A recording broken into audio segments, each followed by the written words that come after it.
Representative Bay-Snekker. Thank you, Madam Speaker. I move for a call of the House.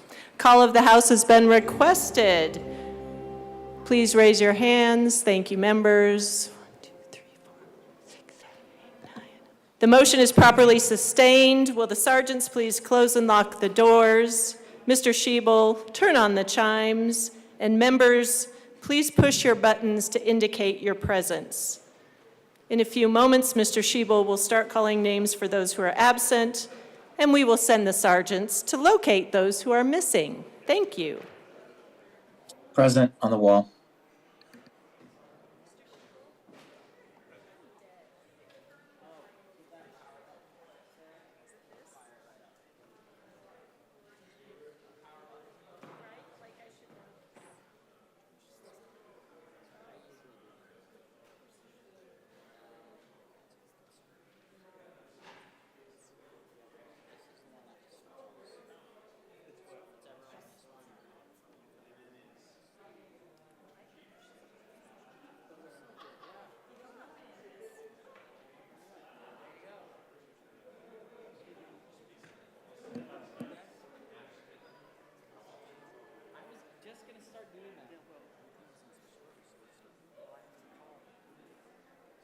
Here though, I set up the stage.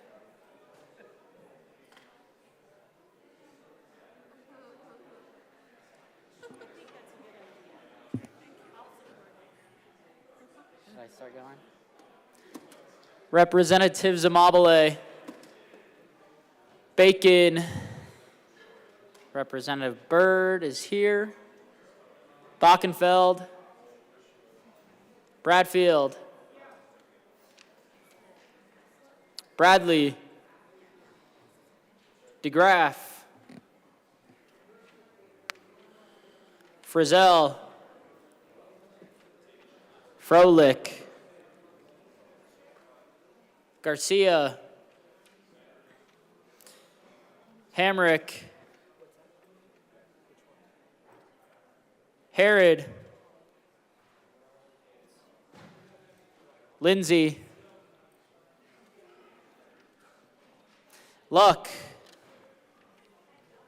Lukens, Lynch,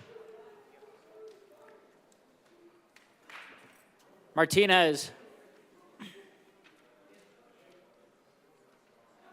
McLaughlin, Puglisi,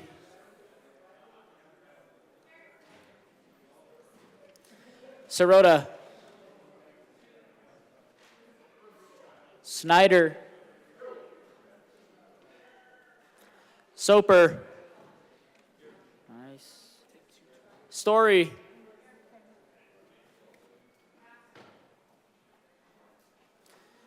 Taggart,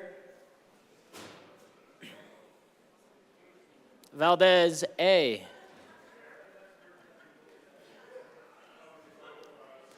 Weissman,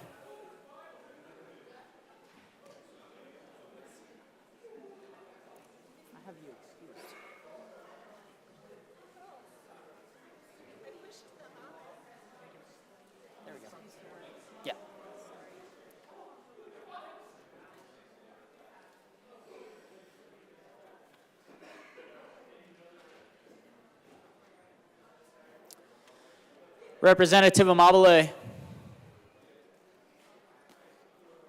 Representative Bacon, Bockenfeld,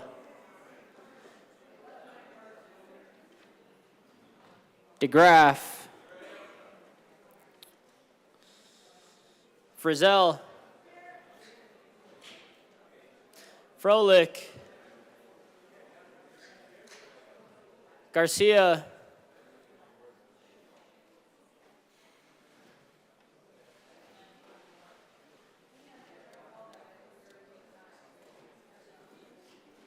Luck,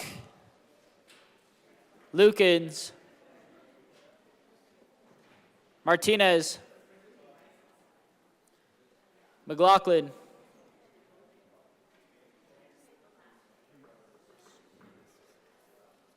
Taggart,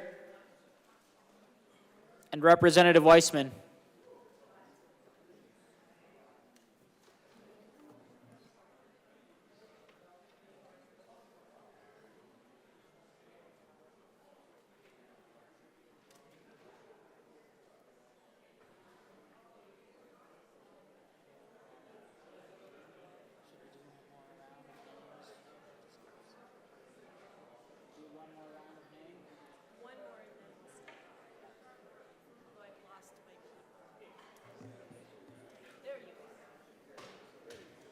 Representative Bacon. Bockenfeld. Froelich.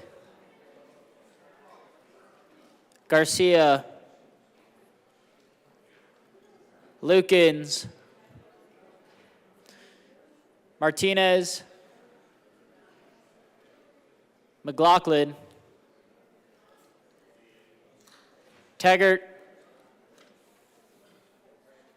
And Representative Weissman.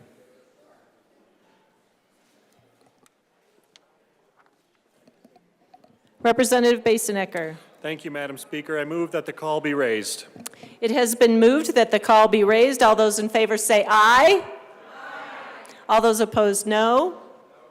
The ayes have it. The call is raised. Madam Majority Leader. Madam Speaker, I move to lay over Senate Bill 93 and House Bill 1026 until Monday, April 10th. Seeing no objection, Senate Bill 93 and House Bill 1026 will be laid over until Monday, April 10th. Madam Majority Leader. Madam Speaker, I move that the following bills be made special orders at 12:47 p.m. Senate Bill 217, 222, 225, 227, 234, 244, 245, 246, 215, 218, 223, 224, 226, 233, 235, 236, 237, 238, 239, 240, 242, and 243. Seeing no objection, the bills listed by the Majority Leader will be made special orders at 12:47 p.m. Representative Kipp.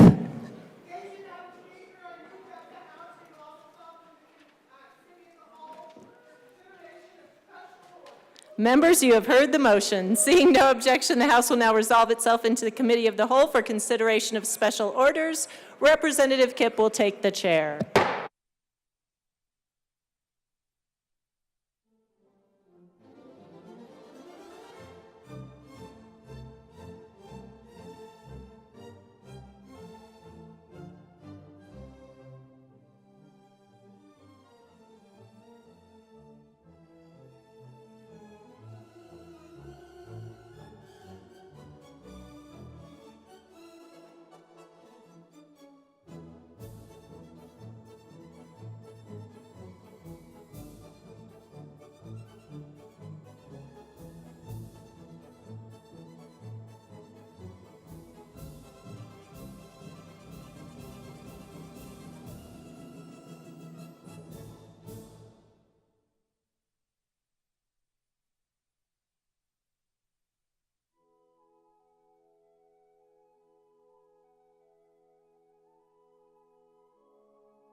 The committee will come to order. With your unanimous consent, the bills will be read at length, read by title, unless there is a request for reading a bill at length. Committee reports are printed and in your bill folders. Floor amendments will be shown on the screen and on your iPads. Bills will be laid over up on the motion of the majority leader, and the coat rule is most definitely relaxed. Mr. Schiebel, can you please read the title of Senate Bill 23-217? Senate Bill 217 by Senators Bridges and Zenzinger, also Representatives Byrd and Sirota, concerning no longer requiring the fee collected for the background checks for child abuse or neglect to support the costs associated with the appeals process for a person who is found responsible in a confirmed report of child abuse or neglect. Thank you, Representative Byrd. I move Senate Bill 23-217. Thank you. To the bill, Representative Byrd. Members, this bill removes the Child and Adult Mistreatment Dispute Review section in the Department of Human Services from the program supported by the Records and Reports Cash Fund and instead provides general fund for CAMDRs. The Records and Reports Cash Fund receives fees paid for background checks of child abuse or neglect and supports the state's administrative costs in providing the information.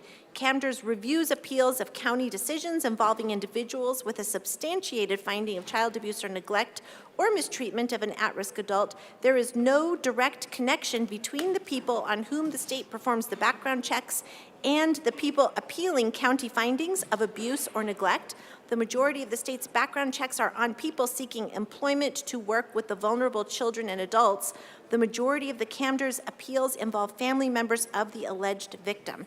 So that is why we are undoing the fee and ask for your support. Thank you. Is there any further discussion on Senate Bill 23-217? Representative DeGraff.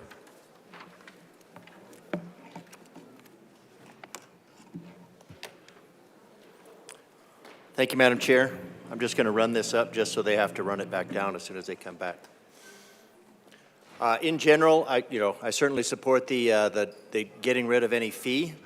I think we've gone too much towards that, and that's it's a gross imposition on Coloradans. But it is still it's still an abuse of the safety clause, unless there's I just didn't see a reason that it needs to be a safety clause as a petition clause, and that continues to be misused. So I would like to move L001 to be just to make it a petition clause instead of a safety clause, just to clean up the process. Thank you. Thank you. Senate Bill, L001 has been moved and is properly displayed. Representative Sirota.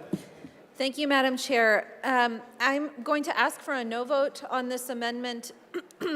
In fact, we were informed by our counsel that the language that you see, not in this, but in the safety clause, actually originates from the Constitution, and appropriations are embedded in that piece of necessity for the safety clause. And so the safety clauses on these budget bills are actually very appropriate and important in order to make sure that the statute changes that necessarily go along with the long bill are made in time. Representative Bockenfeld. Thank you, Madam Chair, and I do want to support what Representative Sirota just said. That is a true fact when it comes to appropriation bills, such as the long bill, and these bills are attached to the long bill. A safety clause is always the right clause, and that is, I believe, also warranted through the Taxpayer Bill of Rights. Thank you. Is there any further discussion on L001? Seeing none, the question before us is the passage of L001 to SB 217. All in favor, please say aye. All opposed, no? No. L001 is lost. To the bill. Is there any further discussion on SB 23-217? Seeing none, the question before us is the passage of Senate Bill 217. All in favor, please say aye. Yeah, we're skipping. That's right. All opposed, no? SB 23-217 is adopted. Mr. Shebel, can you please read the title of SB 23222? Senate Bill 222 by Senators Bridges and Kirkmeyer, also Representatives Byrd and Sirota, concerning removing copayment requirement for certain Medicaid services and in connection therewith, making an appropriation. Thank you. Representative Sirota. Thank you, Madam Chair. This bill eliminates the existing statutory copay requirements for folks on Medicaid accessing pharmacy and outpatient services. It does keep copays for non-emergent use of an emergency room, but essentially this will, this is seen by many of our providers as an increase in funding because the department will actually support the backfill, whereas right now, a lot of times, they have to go through so much to actually recover some of these copays and oftentimes don't in fact recover them. And so this is a way to ensure that clients are seeking the services that they need and not delaying care, and also making our providers whole. Thank you. Representative Sirota, could you please move the bill? Oh, yes, thank you, Madam Chair. I move Senate Bill 222. Okay. Thank you. Representative Holtorf. Thank you, Madam Chair. To the bill sponsors, I do have a question. As we continue to develop legislation that removes copays and other cost-sharing mechanisms that are in the insurance space, who pays or who makes up the difference on the copays now? Is it state money, federal money? How does that delta or difference get bridged? Is there any further discussion on 222? Representative Sirota. Thank you, Madam Chair. Eliminating these copays will lead to an increase in Medicaid payments to providers of $7.3 million, and that includes $1.4 million general fund. Thank you. Is there any further discussion on HSB 23-222? Representative Bockenfeld. Thank you, and I'd also like to point out that it's leveraged by $4.4 million of federal funds, and only, $446,000 coming from cash funds, and I asked for an aye vote. Thank you, Representative Bockenfeld. Is there any further discussion on SB 23-222? Seeing none, the question before us is the passage of SB 23-222. All in favor, please say aye. Aye. All opposed, no. SB 23-222 is adopted. Mr. Shebel, can you please read the title of SB 23-225? Senate Bill 225 by Senators Enzinger and Kirkmeyer, also Representatives Byrd and Sirota, concerning the use of higher education specialty education services funding for the School of Medicine Partnership operating on the campus of Colorado State University. Thank you. Representative Byrd. I move Senate Bill 225. Thank you. To the bill, Representative Byrd. Members, under current law, the University of Colorado and the Colorado State University System each receive funding through a fee-for-service contract for specialty education services. CSU and CU School of Medicine entered into a partnership that created a 4-year branch campus for CU School of Medicine students at the CSU Fort Collins campus. The bill allows funding allocated to CSU through its specialty education fee-for-service contract to be used for the partnership. I ask for an aye vote. Thank you. Is there any further discussion on Senate Bill 23-225? Seeing none, the question before us is the passage of SB 23-225. All in favor, please say aye. Aye. All opposed, no. Senate Bill 23-225 is adopted. Mr. Shebel, can you please read the title of SB 23-227? Senate Bill 227 by Senators Enzinger and Kirkmeyer, also Representatives Byrd and Sirota, concerning the hourly rate compensation for attorneys who contract with the state agencies to provide legal representation. Thank you. Representative Sirota. Thank you, Madam Chair. I move Senate Bill 227. Thank you. To the bill, Representative Sirota. Thank you, Madam Chair. So this bill sets up a mechanism to set the hourly rate for attorneys who contract with the Office of Alternate Defense Counsel, the Office of the Child's Representative, or the Office of the Respondent Parents Counsel. The rate is set for this year at $100 per hour, and it sets an annual increase by no more than $5 each year until it's at least 75% of the rate set in the Federal Criminal Justice Act revision of 1986. Thank you. And members, if we don't mind keeping your conversations quiet, we are discussing one of the most important overall things of the year, which is our state budget. Thank you. Is there further discussion on Senate Bill 23227? Representative Bockenfeld. Thank you, Madam Chair. Can we have a brief recess to have a discussion? The House will be in a brief recess.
The committee will come back to order. Is there any further discussion on SB 23-227? Representative Bockenfeld. Thank you, Madam Chair. I just wanted to clear something up. We've had a thorough discussion with legal counsel and everybody involved in regards to the safety clause versus the petition clause. And in statute, when you're dealing with an appropriation, you put a safety clause on that particular bill because by July 1st, this budget needs to take effect. And if you put a petition clause, it drives that date out past July 1st. And that's why all the orbital bills and all the other bills that are associated with this long bill are required to have a safety clause so we don't shut down this state government. And so just wanted to make that clear to everybody. Representative Holtorf.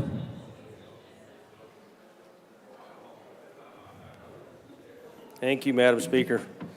I won't raise that up because I know they have to come right back to it, and I don't want to disturb that process. Just concerned about the state budget. I'm concerned about the increase in overall by $4 billion in the state budget. As I reviewed the document that's in front of me, the budget package and long bill narrative, and also seeing that in the Judicial Department we're raising almost 3% number of FTE and personnel, 140 plus additional people in the Judicial Department, 3%, near 3% increase. I go over to Department of Law, we have about a 25-person increase, 4% increase. So I would think with an increase in internal capacity, how much of this contract capacity do we need, and then trying to be fiscally responsible and trying to keep down our costs here in the state, why would we want to increase this particular hourly rate here with this Senate bill? Because I'm pretty sure that we're going to still get contract lawyers out there. Is there any further discussion on SB 23-227? Oh, Representative Sirota. Thank you, Madam Chair. Actually, this rate increase that is embedded in the long bill is essential to ensure that we are able to continue to attract, or not even continue, we are having trouble attracting attorneys to serve in these positions with the Office of Alternate Defense Counsel, the Office of the Child's Representative, and the Office of the Respondent Parents Counsel. These are critical services that our constituents are entitled to, and we require legal counsel to be given. And right now, the hourly rate is so low that they are having trouble recruiting and retaining counsel when they can go not only to the private sector, but they can also go to the federal government for these positions. And so it is important that we put in this rate adjustment so that we are able to get these contract attorneys to an hourly rate that is at or above 75% of the federal rate. Representative Byrd. Thank you, Madam Chair. And I'll just add, though, to concerns raised about the growth of government, I want to remind members that we do have the Taxpayer Bill of Rights, which already constrains how much money the state is allowed to retain and spend on services. So what we're doing already is very constrained by our Constitution. Representative Holtorf. Thank you, Madam Chair. I appreciate the comments of the bill sponsors. I do want to point out, though, that here we are looking at page 108, and we literally have a 3%, near 3% increase in FTE, 145 personnel. I imagine some of those are lawyers that can pick up some of the slack, as we say out in eastern Colorado, with respect to these cases. Maybe they can, maybe they can't. But we're already growing the Judicial Department, and I think that's an important consideration. And I would stand down on the Tabor argument, but we continue to create enterprises and different entities in the government that backdoor Tabor and pull more money from those Tabor refunds, and that's undeniable. And if people don't believe it, we can have a huddle about that and talk about how that gets done.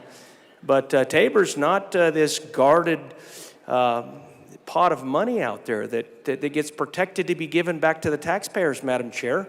The truth is, there's many people that are looking at Tabor going, how can we get into Tabor? How can we breach that the veil of Tabor so we can pull more money out of Tabor? So, I still have a lot of concerns, and maybe it's not directed to this particular bill, but you can't throw the Tabor argument on the table if we don't fiercely guard and protect Tabor in the General Assembly. Representative Luck. Thank you, Madam Chair. I'm actually going to come at this in an entirely different way. I'm just wondering if members of the JBC know how much we are paying our DAs and whether it's comparable, because I am concerned that we're paying only $85 to these folks, and I am just wondering if that's also what we're doing on the DA side. Sorry if I'm not seeing that, because right now in the fiscal note it's talking about alternate defense counsel, Office of Child's Representative, and Office of Respondents Counsel. So I just wanted to know that. And also with inflation being what it is, curious to know if there are any extra dollars to put towards this, seen as $85 now, and then increasing by $5 every year until we get to 164.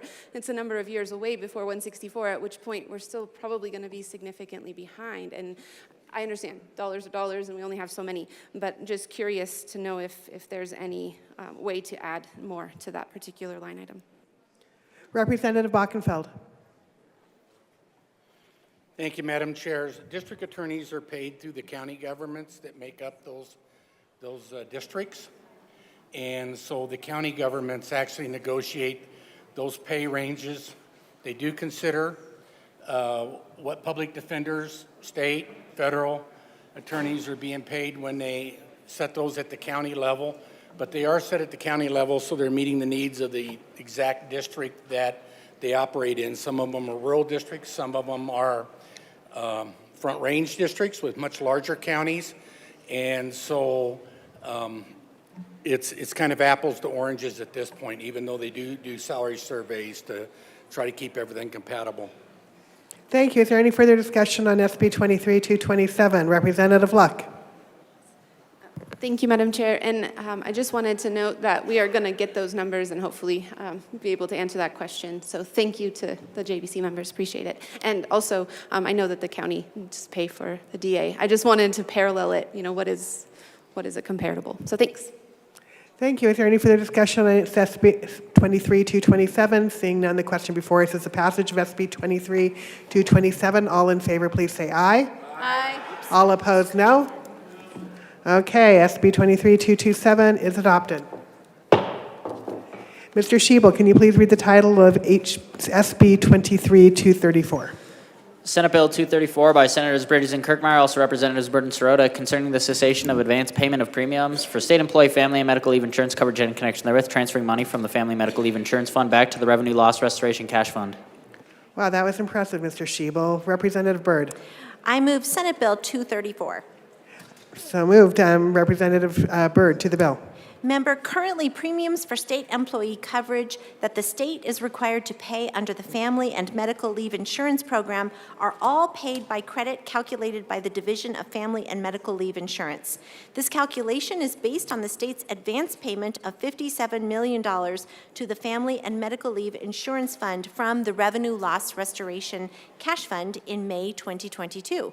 The bill before you terminates this payment by credit at the end of fiscal year 2023-24 and requires the state treasurer to transfer $35 million, which is the estimated unexpended amount of the $57 million, back to the Revenue Loss Restoration Fund.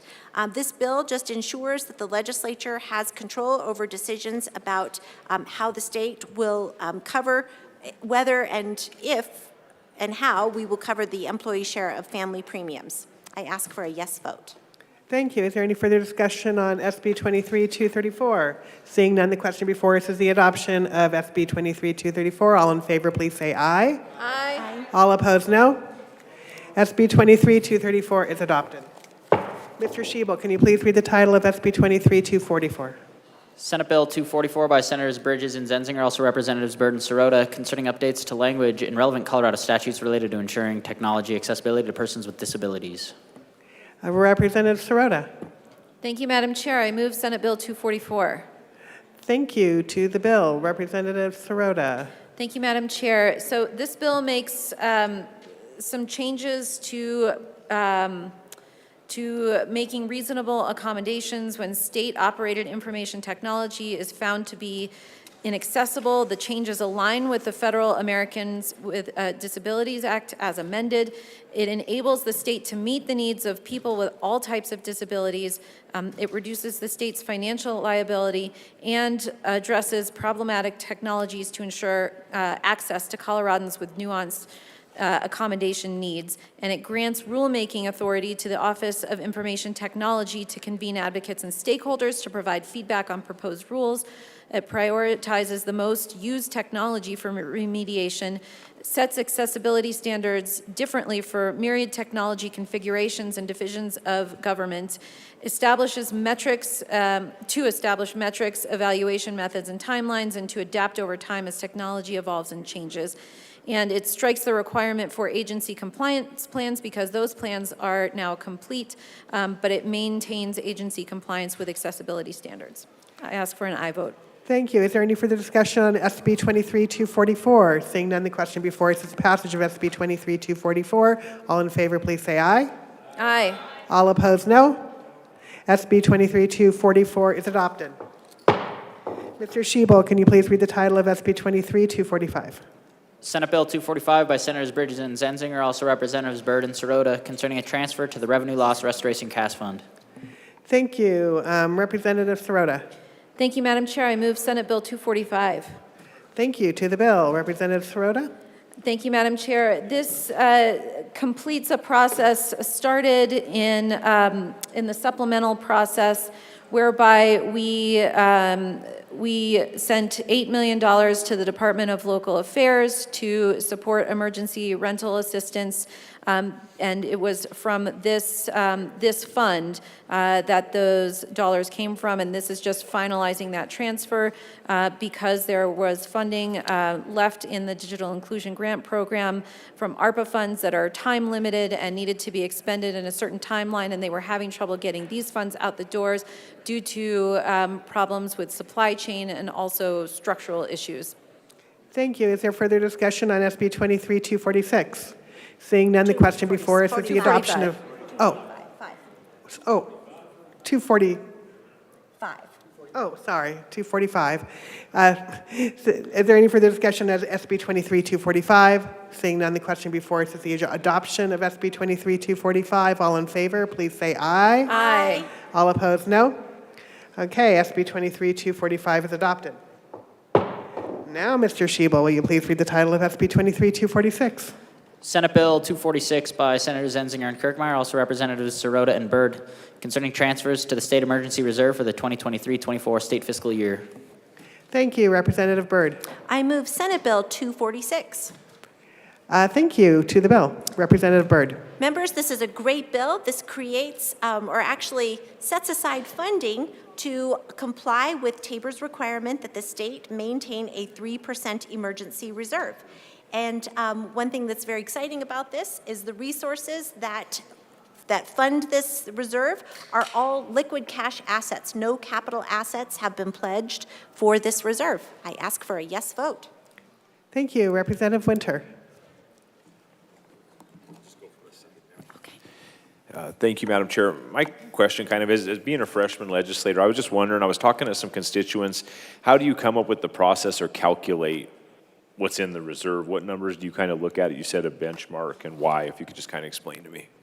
Thank you, Representative Byrd. So I'm not sure if you're wondering like which assets are used for the reserve or how we determine. How you determine, yes.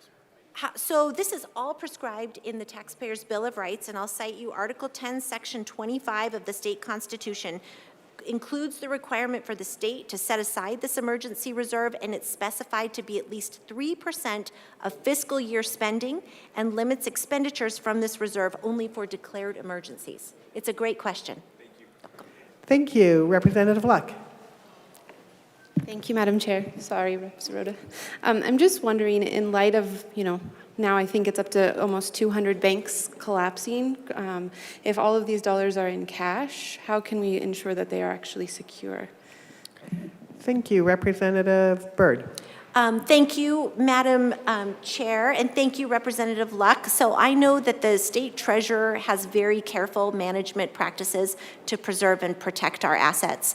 I am confident that they are placed where they need to be safe. I can get more information for you for that reason, but am confident that we would not risk violating the Constitution by having these in an unsafe savings account, if you will.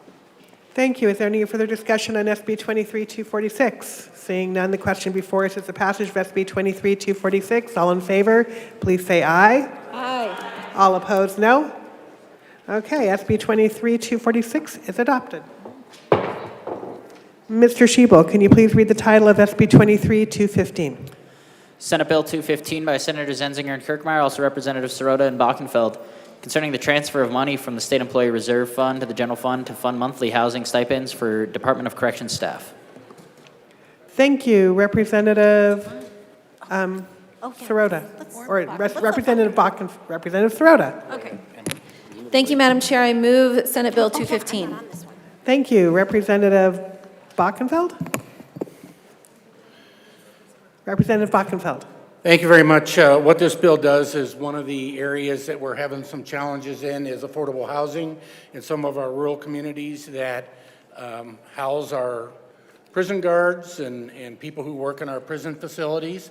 And so what this is a stipend to help the folks in these prisons to be able to afford housing in the communities that they're serving. So I ask for an aye vote. Thank you. Is there any further discussion on Senate Bill 23-215? Seeing none, the question before us is the passage of SB 23-215. All in favor, please say aye. Aye. All opposed, no. SB 23-215 is adopted. Mr. Shebel, can you please read the title of SB 23-218? Senate Bill 218 by Senator Zenzinger and Kirkmeyer, also Representatives Byrd and Bockenfeld, concerning the repeal of the cap of the amount of money the Department of Education may expend on costs incurred in implementing the school transformation grant program and in connection therewith making an appropriation. Thank you, Representative Byrd. Madam Chair, I move Senate Bill 218. Thank you. To the bill, Representative Byrd. Members, this bill repeals the cap on the amount of money that the Department of Education may expend on administrative costs to support the school transformation grant program. Costs to implement the program are currently limited to 5% of the annual appropriation. Members, I just want you to know that during conversations about this, we learned that this is an exceedingly effective program, and we don't want to limit our ability to implement this valuable program to make sure that we are really doing all we can to invest in schools and school districts that are on priority improvement or turnaround plans. So we ask for a yes vote. Thank you. Is there Representative Bockenfeld? I also ask for an aye vote. Thank you very much. Is there any further discussion? Representative Bottoms. Yes, and mine would be more of a question. Can you explain to me a little bit more of the school transformation grant program? I know you mentioned a little bit, but maybe a little bit more there. Thank you, Representative Byrd. Yes, thank you, Madam Chair. So this is a program that is used to help schools that have been placed on turnaround status or priority improvement. It's a partnership organized by the Department of Education to offer consulting and different ideas to, whether it's changing instruction or support for administration to make sure these schools can start meeting state benchmarks for delivering that high-quality education. Thank you. Representative Holtorf. Thank you, Madam Chair. And to the bill sponsors, does this money, if we raise this cap, does this money going to go to the schools, the school districts, the school budget, or does it go to some contract entity that's going to go in there that's going to charge an enormous amount of money to the state to go in there and try to help the schools help themselves? Representative Byrd. So these programs, thank you for the question, go to helping the district plan. So if the district is able to do different work itself to plan and create programming that better aligns with education standards, that money is invested that way. Thank you. Representative Holtorf. Thank you, Madam Chair. You know, with all the budget problems that our school districts have in so many different areas, a lot of constituents, a lot of superintendents in my district are calling me. I just want to make sure that if we're going to do this, that the money's going to go to the schools and the school districts. Not some nonprofit out there that's going to save the world or go in there and help these schools because they don't get the opportunity to help themselves because the money gets spent somewhere else. That's a real concern of mine, and I just want to make sure that that's, maybe it's not easy to answer, but the schools and the school districts need the money, not a bunch of third parties out there trying to help, and also in turn line their pockets helping. Thank you. Is there any further discussion on SB 23-218? Seeing none, the question before us is the passage of SB 23-218. All in favor, please say aye. All opposed, no. Okay, SB 23-218 is adopted. Mr. Shebel, can you please read the title of SB 23-223? Senate Bill 223 by Senators Zenzinger and Kirkmeyer, also Representatives Burton Bockenfeld, concerning the annual report the Department of Healthcare Policy and Financing submits to the Joint Budget Committee concerning the Medicaid provider rate review process. Representative Byrd. Thank you, Madam Chair. I move Senate Bill 223. Thank you. To the bill, Representative Byrd. Yes, members, this bill relates to how often the Medicaid provider rate review process must be conducted. Right now, this process, this review of rates happens every 5 years. And the reason we review rates is to make sure that what we are paying our Medicaid providers is fair and at least meets certain benchmarks. So what this bill does is make sure that we're doing that every 3 years rather than every 5 years, because costs don't always stay the same. Things are a little more fluid, and we want to make sure that we have adequate reimbursements for Medicaid providers. Thank you. Representative Bockenfeld. Thank you, Madam Chair. As you heard, the bill's directive, it does not have a financial impact. I ask for an aye vote. Thank you very much. Is there any further discussion on SB 23-223? Seeing none, the question before us is the passage of SB 23-223. All in favor, please say aye. Aye. All opposed, no. Okay, SB 23-223 is adopted. Mr. Shebel, can you please read the title of SB 23-224? Senate Bill 224 by Senators Zenzinger and Kirkmeyer, also Representatives Sirota and Bockenfeld, concerning policies to be established by the Colorado Commission on Higher Education related to postgraduate student exchange programs. Thank you. Representative Bockenfeld. Thank you, Madam Chair.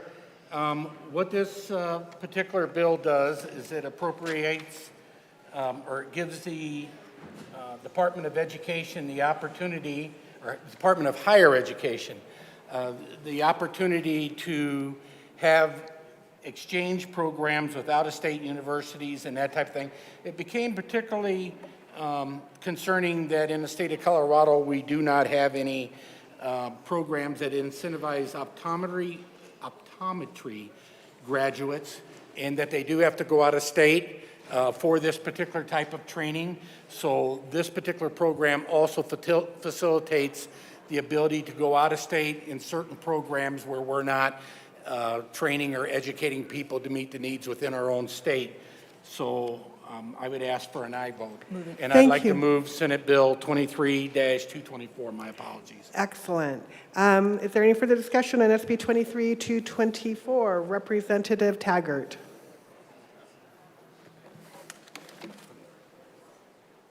I just have one question. Thank you, Madam Chair. I apologize. I just have one question, because postgraduate traditionally means after your 4-year baccalaureate or after 2 years. Is that what we're doing here? Because postgraduate is not normally used as a term for undergraduate. Representative. Just a question. Okay. Is there any further discussion on SB 23-224? Oh, Representative Holtorf. Thank you, Madam Chair. This is a good bill. With respect to optometry, we don't have that capacity. And they go out of state, get their doctorate in optometry, and then come back. Now, with respect to rural Colorado, we have a significant challenge in having optometrists out in rural Colorado. And this has been an ongoing issue for several years now, the entire time I've been here. And so this is a good way to support keeping that capacity in Colorado and especially rural Colorado. So I rise in strong support of the JBC and their efforts with this particular bill. Thank you, Representative Bockenfeld. Thank you, Madam Chair. I just wanted to clarify some things for that Representative Taggart asked. Yes, it is postgraduate. Optometry is apparently a specialty that is not taught here in Colorado, and they do have to send these students out of state in order for them to get the skills necessary to come back to Colorado and finish their postgraduate work and to service the folks in the state of Colorado. Thank you very much. Is there any further discussion on SB 23-224? Seeing none, the question before us is the passage of SB 23-224. All in favor, please say aye. Aye. All opposed, no. SB 23-224 is adopted. Mr. Shebel, can you please read the title of SB 23-226? Senate Bill 226 by Senators Bridges and Kirkmeyer, also Representatives Sirota and Bockenfeld, concerning extending the Transitional Jobs Program. Representative Bockenfeld. Thank you, Madam Chair. I'd like to go ahead and move Senate Bill 23-226. Excellent. To the bill, Representative Bockenfeld. This is in regards to extending the Transitional Jobs Program. The Transitional Jobs Program is a program that's handled in the Department of Human Services. When you have folks who owe child support, people who are underemployed and they need skills training to bring them up to a certain level and that type of thing, those are handled through our Department of Human Services historically. There is a specific program that has been functional over the years called Rehire Colorado. It was created in 2013. It also, in some cases, subsidizes the unemployment or underemployment of adults. And so what this program is doing is it's extending the extension date on the program to go out to July 1st of 2030. And I ask for an aye vote. Thank you. Is there any further discussion on SB 23-226? Representative Luck. Thank you, Madam Chair. I'm just wondering here in the bill, it talks about that this will be focusing on rural areas and small and medium-sized counties. Just wondering if we have a list of the counties that are currently being served by this program and or what this will constitute, because we have a lot of rural and small and medium-sized counties. Is there any further discussion on Representative Bockenfeld? I do not believe we have that information at this time, but we can surely get you that information on what counties these programs are servicing. Thank you. Is there any further discussion on SB 23-226? Seeing none, the question before us is the passage of SB 23-226. All in favor, please say aye. Aye. All opposed, no. SB 23-226 is adopted. Mr. Shebel, can you please read the title of SB 23-233? Senate Bill 233 by Senators Zenzinger and Kirkmeyer, also Representatives Sirota and Bockenfeld, concerning a merit system for county employees who provide employment services that are paid for with federal funds pursuant to the federal Wagner-Pacer Act. Thank you. Representative Sirota. Thank you, Madam Chair. I move Senate Bill 233. Thank you. To the bill, Representative Sirota. Thank you, Madam Chair. So this bill requires that if a county wants to deliver Wagner-Pacer services, that they have to create a merit system. This is in order to be compliant with federal rules around the Wagner-Pacer Act, and so it requires each county's merit system to conform to specific standards. And if a county already has a system in place, it has to update that system to comply with those standards. And I ask for an aye vote. Thank you. Representative Bockenfeld. As Representative Sirota just pointed out, this is a federal program. We must meet the requirements of that federal program. I ask for an aye vote. Excellent. Is there any further discussion on SB 23-233? Seeing none, the question before us is the passage of SB 23-233. All in favor, please say aye. Aye. All opposed, no? Okay, SB 23-233 passes. Okay, Mr. Shebel, can you please read us the title of SB 23-236? Oh, 35, I'm sorry, my vision's off. Senate Bill 235 by Senators Zenzinger and Kirkmeyer, also Representatives Byrd and Bockenfeld, concerning the authority of the Department of Law to use litigation management funds for unanticipated state legal needs. Thank you, Representative Sirota. Thank you, Madam Chair. I move Senate Bill 235. Thank you. To the bill, Representative Sirota. Thank you, Madam Chair. This bill just serves to codify a longstanding footnote that has been used to authorize expenditures for unanticipated litigation.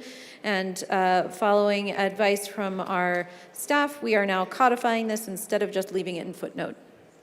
Thank you. Representative Bockenfeld. I ask for an aye vote. Thank you very much. Seeing no further discussion, the question before us is the passage of SB 23-236. I'm sorry, 35. Don't know why that 5 looks like a 6. SB 23-235. All in favor, please say aye. Aye. All opposed, no. Okay, SB 23-235 passes. Mr. Shebel, can you please read the title of SB 23-236? Senate Bill 236 by Senators Bridges and Kirkmeyer, also Representatives Sirota and Bockenfeld, concerning the creation of the Electric Vehicle Service Equipment Fund and in connection therewith making an appropriation. Thank you. Representative Sirota. Thank you, Madam Chair. I move Senate Bill 236. Thank you. To the bill, Representative Bockenfeld. Thank you, Madam Chair. What this does is the Department of Military Veterans and Military Affairs have charging capabilities at their facilities. They're requesting that they be able to charge for these services going forward, creating revenue which will go into the general fund, and I ask for an aye vote.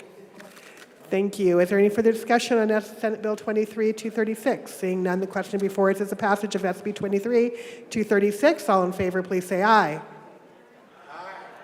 All opposed, no. Okay, SB 23-236 passes. Mr. Shebel, can you please read the title of SB 23-237? Senate Bill 237 by Senators Kirkmeyer and Bridges, also Representatives Bockenfeld and Byrd, concerning a transfer from the Severance Tax Operational Fund to the Water Plan Implementation Cash Fund. Thank you. Representative Byrd. I move Senate Bill 237. Thank you. Representative Bockenfeld. Thank you, Madam Chair. What this does is this removes some money from the Severance Tax Fund, and it allocates it to the Colorado Water Plan Fund. Colorado Water Plan is a program that we are trying, have been desperately trying to fully fund over the past few years. There was a determination that there may be some additional funds, or there are some additional funds in the Severance Tax Operational Fund that could help support the water plan this year, and I highly recommend an aye vote on this bill. Thank you. Representative Byrd. And thank you, Madam Chair. And I'll just add what I really like this. I think this has something for all 4 corners of our state because it does go directly to funding implementation of our water plan.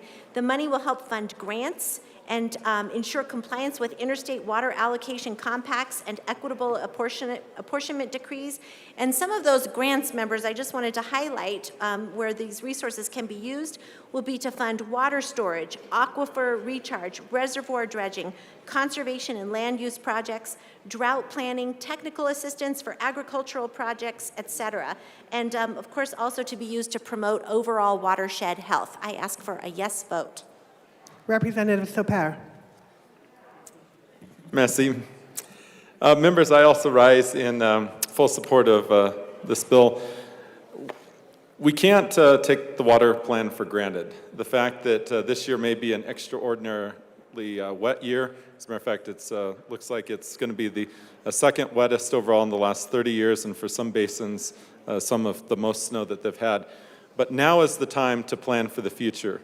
And now is the time to make these critical investments because being able to dredge reservoirs, to be able to invest in critical infrastructure, to be able to have aquifer recharging, this is what we need to do because we're still in a long-term drought. That's not going away. It just so happened we dodged a major bullet this year by having lots of snow and lots of moisture in that snow. So I appreciate this, and thank you very much.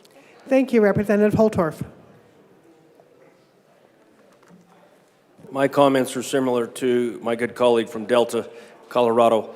There's so many problems in water across Colorado, in our basins. In my district, I have significant problems in my basin, in both of my primary basins, different and unique challenges. So we absolutely need to start investing in water, and this is one of those investments. This bill actually invests in the direction that we need to go. So thank you for the bill sponsors. Thank you, Representative Winter. Thank you, Madam Chair. We also face unique issues when it comes to water in southeastern Colorado, and I stand in favor of this. Thank you. Thank you, Representative Luck. Thank you, Madam Chair. I am not in any way opposed to what has just been said, but I do have a couple of questions. Surprise. So my first question is, in terms of the severance fund, the severance tax operational fund, what else could that fund? And then secondly, if I remember correctly, gambling dollars were going to the water plant, and I'm just wondering, since it is related, if we know how much of those monies have been added in this last year. Representative Byrd.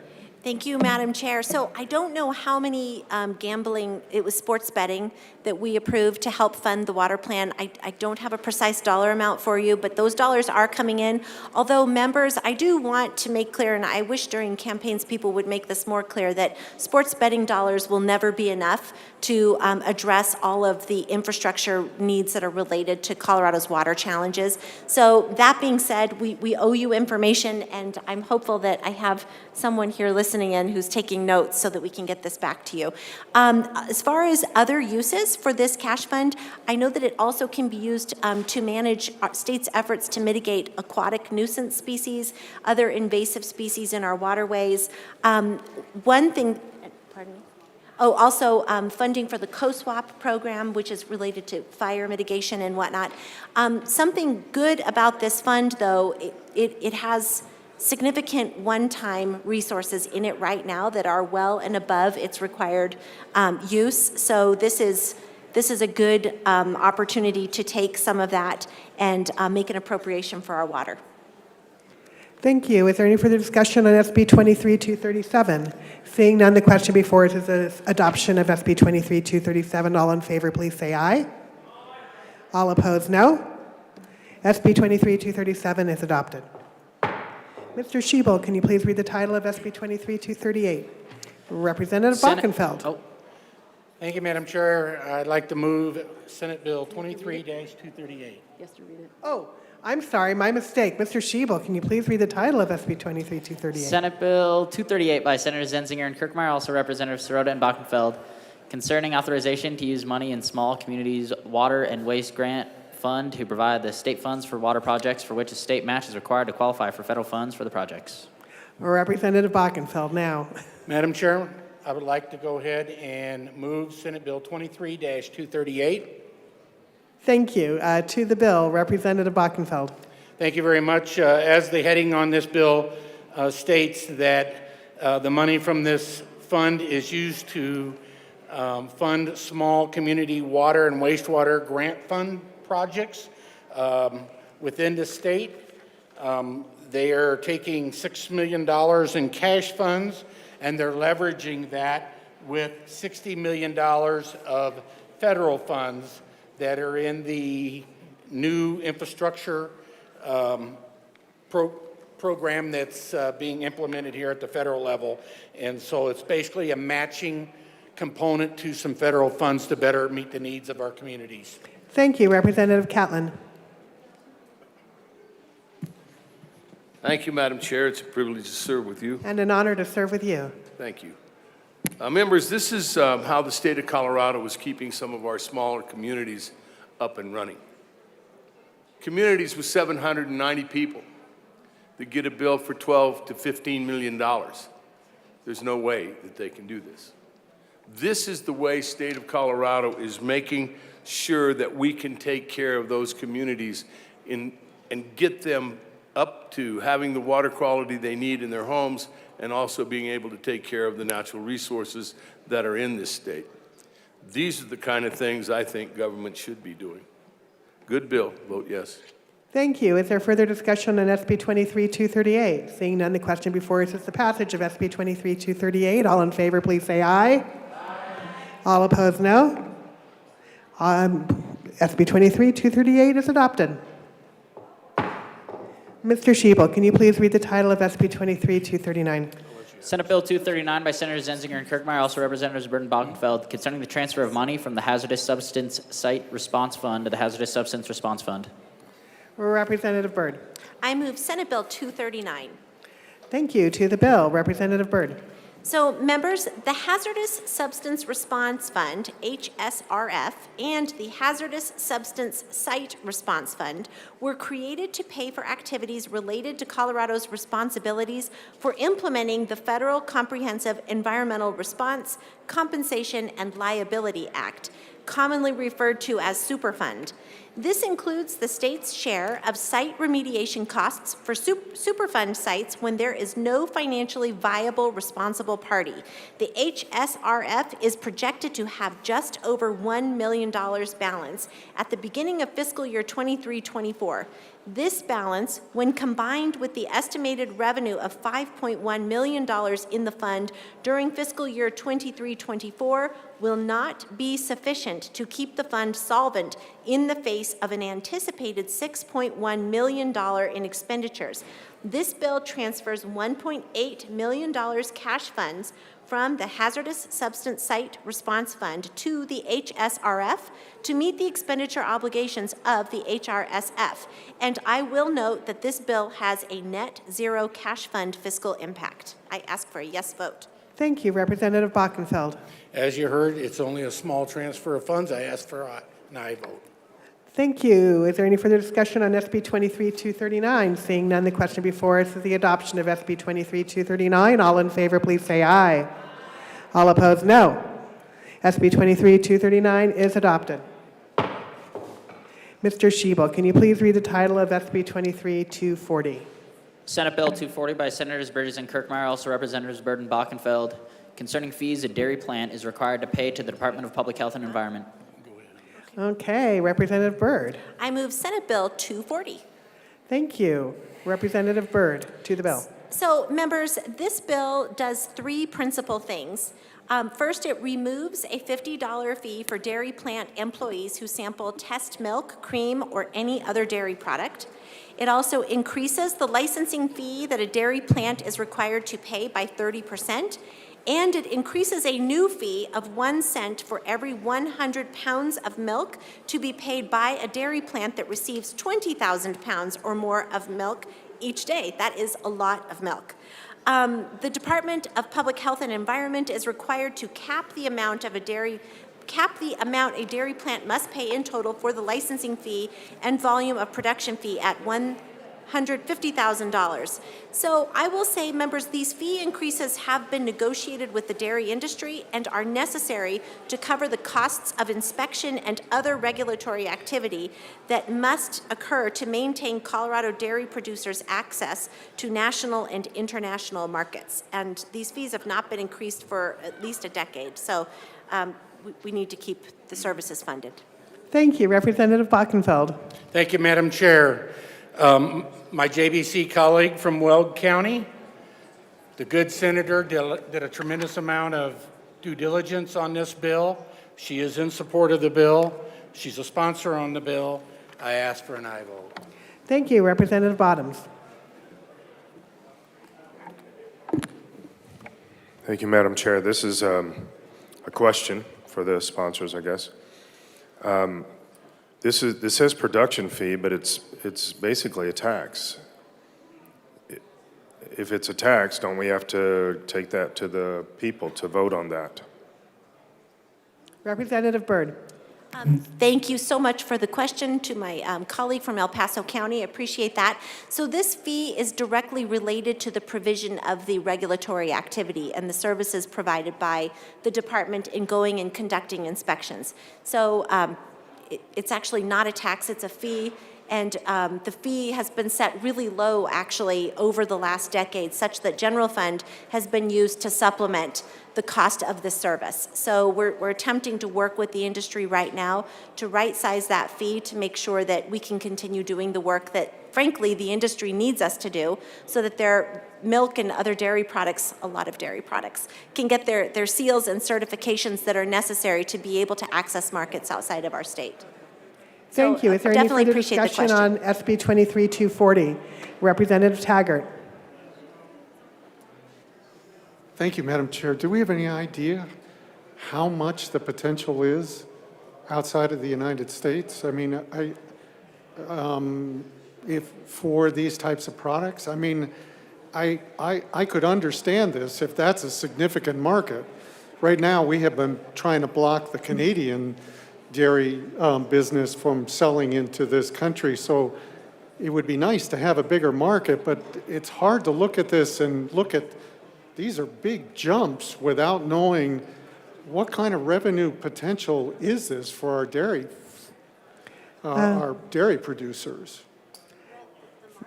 Thank you. Is there further discussion on SB 23-240? Representative Byrd.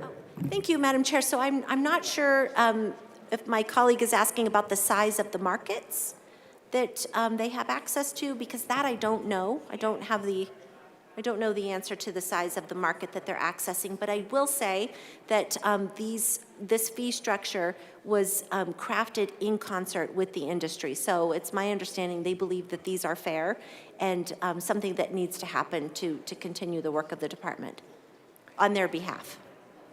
Thank you. Is there any further discussion on SB 23-240? Seeing none, the question before us is the adoption of SB 23-240. All in favor, please say aye. Aye. All opposed, no. SB 23-240 is adopted. Mr. Schiebel, can you please read the title of SB 23-242? Senate Bill 242 by Senators Zenzinger and Kirkmeyer, also Representatives Sirota and Baukenfeld, concerning financial audits of the Community Corrections Program in the state and in connection therewith making an appropriation. Thank you. Representative Sirota. Thank you, Madam Chair. I move Senate Bill 242. Thank you. Representative Baukenfeld. Thank you, Madam Chair. This is in regards to community corrections programs, which are funded through the Division of Criminal Justice. As many of you know, it's important that we audit these community corrections programs to make sure they're doing what they're doing. And what this particular bill does is that it is allocating $100,000 so that a third-party auditor can go into the community correction programs and audit the programs, and that after the first audit before January 1st of 2024, that they also be audited every 5 years thereafter.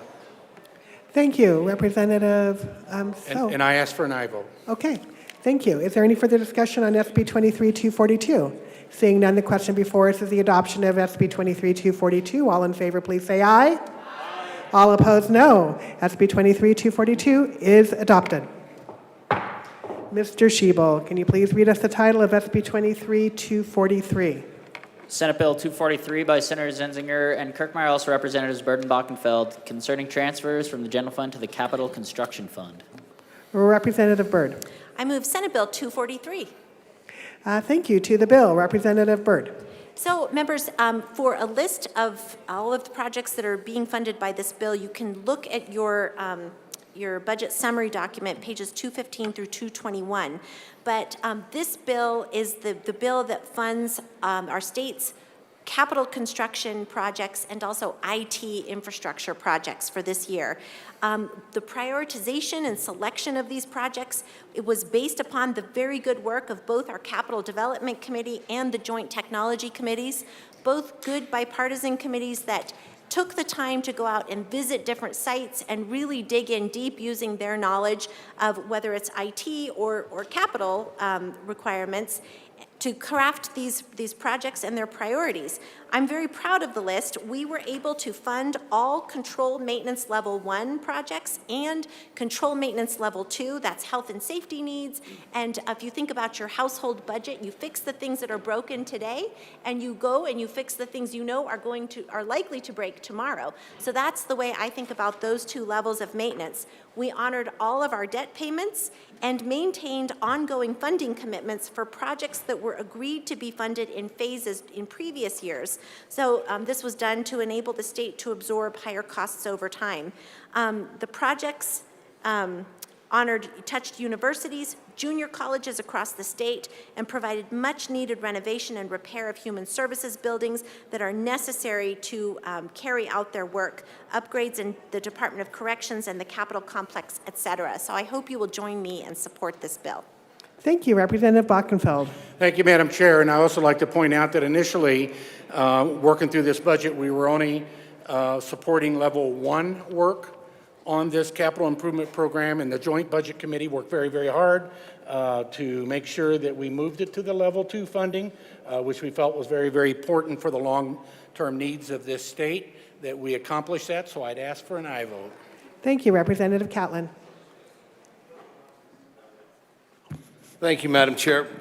I rise in support of this, but one of the things I'd like to ask JBC is that, having sat on the Capital Development Committee, we are not doing enough.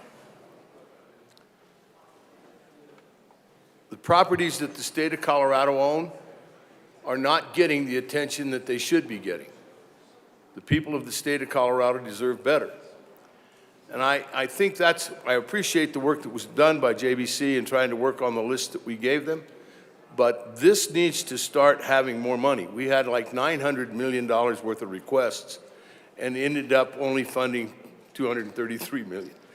Like that's not enough. But anyway, the point is, these are the kind of things that I think the state of Colorado can turn and look at as we move in the future, because without taking better care, we're going to spend a lot more money after they completely fail. So anyway, thank you, JBC. Thank you. Representative Luck. Oh. Representative Martinez.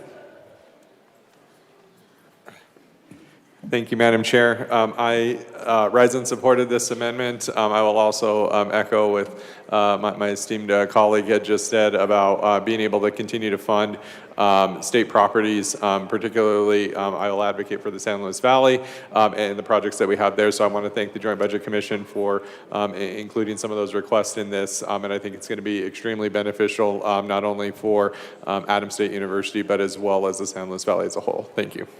Thank you. Representative Luck. Thank you, Madam Chair. I'm just curious, my good representative who's presented this bill, you mentioned debt payments, being able to cover debt. If you could just share a little bit more about what that is. Representative Byrd.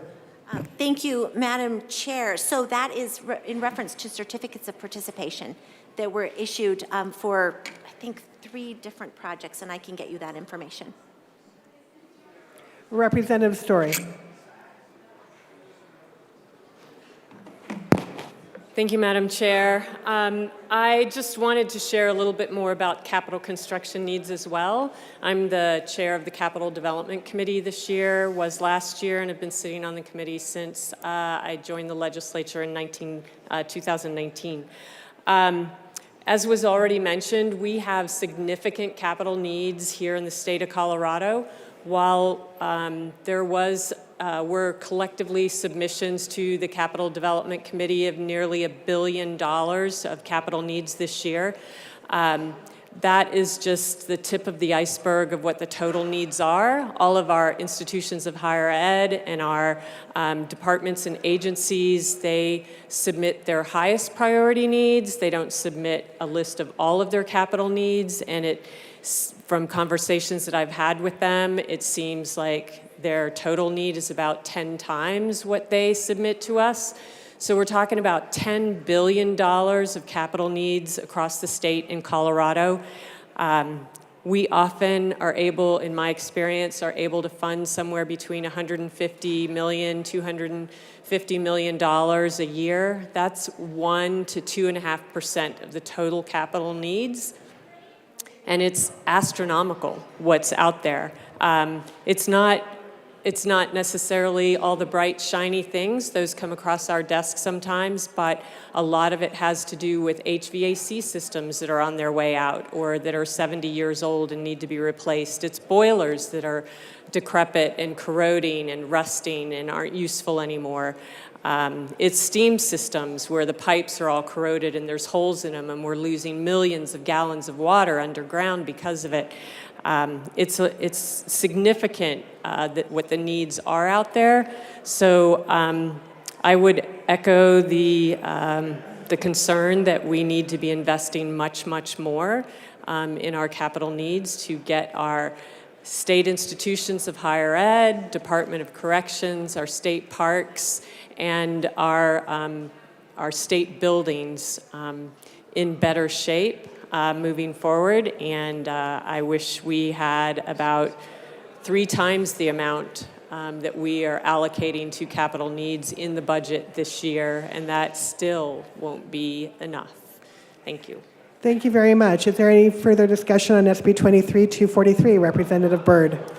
Thank you, Madam Chair, and I just want to say completely appreciate the comments that we should be doing more, and completely agree with that. And just wanted to make mention that the Office of the State Architect recommends that 1% of the current replacement value should be spent every year on controlled maintenance.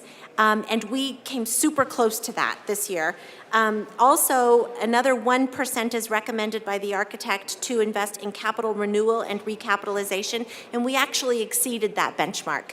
So there's work to be done, but our eye is on the prize, and we're with you and completely agree, would always want to do more and plan to do that as anytime we can. So with that, I ask for a yes vote. Thank you. Is there further discussion on SB 23-243? Seeing none, the question before us is the adoption of SB 23-243. All in favor, please say aye. Aye. All opposed, no. Okay, SB 23-243 is adopted. Madam Majority Leader. Thank you, Madam Chair. I move the committee rise and report. Seeing no objection, the committee will rise and report.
The House will come back to order. Mr. Schiebel, please read the report of the Committee of the Whole. Mr. Speaker Pro Tem, your Committee of the Whole begs leave to report it has under consideration the following attached bills, being the second reading thereof and making the following recommendations thereon. Senate Bill 215, 217, 218, 222, 223, 224, 225, 226, 227, 233, 234, 235, 236, 237, 238, 239, 240, 242, 243, 244, 245, 246, passed on second reading order, revised and placed on the calendar for third reading and final passage. Representative Kidd.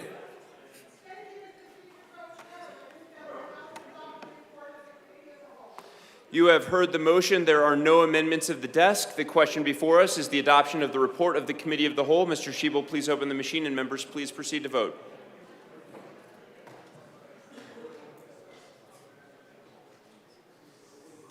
Representative Ortiz. Yes. Representative Ortiz votes yes.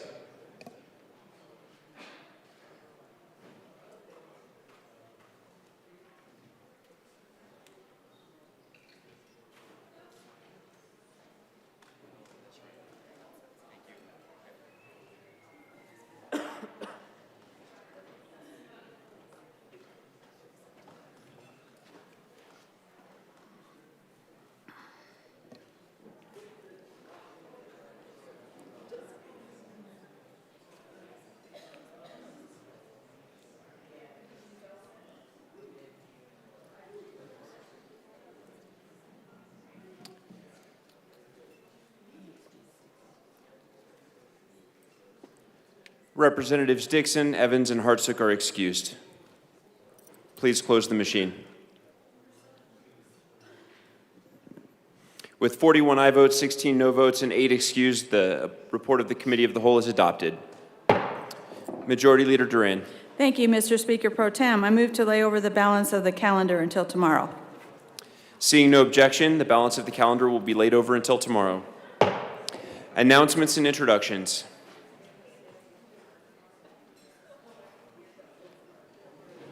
Representative Woodrow. Thank you. Members of the House State Civic, Military, and Veterans Affairs Committee, we will be meeting at 5 minutes upon adjournment to hear House Bill 1238 and LSBA. See you then. Representative Snyder. Thank you.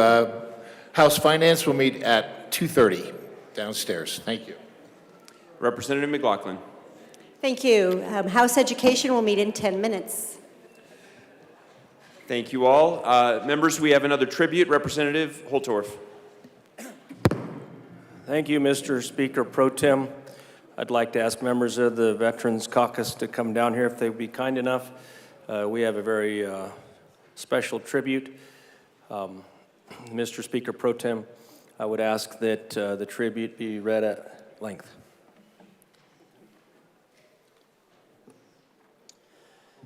The House of Representatives convened in the 74th General Assembly hereby congratulates and celebrates Eugene Ernest Brown, turning 100 years old. Eugene Brown was born on April 30th, 1923 in Yeda, Colorado. His family moved to Fleming, Colorado in 1928, where they farmed and raised cattle before Eugene was drafted in March 1943. After basic training, he returned to Buckley Field in Denver before being sent to Randolph Field, Texas, for medical training school to be a flight surgeon assistant. He went to Anzio, California, and boarded the U.S. Mariposa to Bombay, India. He went by truck, boat, and foot through India to Upper Assam, and then Burma, where he fought the Japanese on the Burma Road to Kunming, China. Eugene received the Asiatic Pacific Service Medal, Pacific World War II Victory Medal, and the Good Conduct Medal. Eugene was discharged from the Army Air Force in 1946 and returned to Fleming, Colorado to marry his high school sweetheart, and they've been married for 77 years. He worked a 30-year career with the Logan County Infrastructure as a heavy equipment operator, during which he was also a volunteer fireman, a member of his local Methodist church, and a Fleming councilman. Eugene is one of the last surviving World War II veterans and has been an inspiration for many in his community by showing those around him that contributing to the betterment of America continues long after you return home. The Colorado House of Representatives wishes Eugene Ernest Brown a very happy 100th birthday. On request of Representative Richard Holtorf, given this 3rd day of April, 2023, State Capitol, Denver. Representative Holtorf. Thank you, Mr. Speaker Pro Tem. Please have a seat. Thank you very much for that. It is amazing to me in my district and many districts across the state that we still have members of the greatest generation with us. And when one of them turns 100 years old, it is even more amazing. This individual's story is the story of so many of our World War II veterans. They answered the call.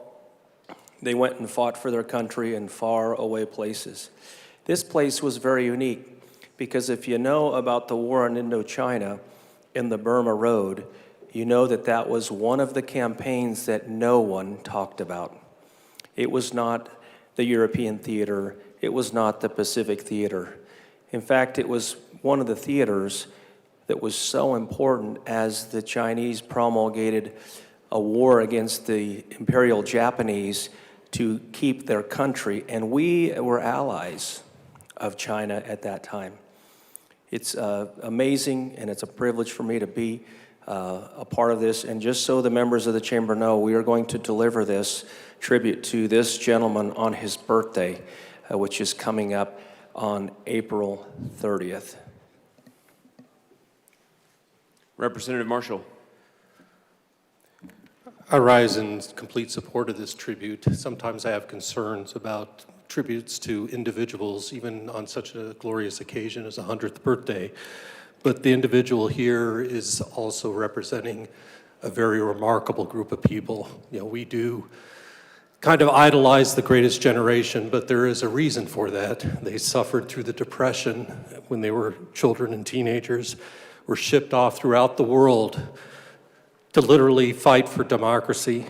They came back in the 50s and built the economic juggernaut of the American economy that dominated the world for decades. And they were the senators and congressmen that entered in the 60s that took care of a lot of civil rights issues that had been unaddressed for so long, and had the courage to take care of them as best as they thought they could at the time. So it's right and fitting that we pay tribute both to Mr. Brown and to the generation he represents. Thank you all.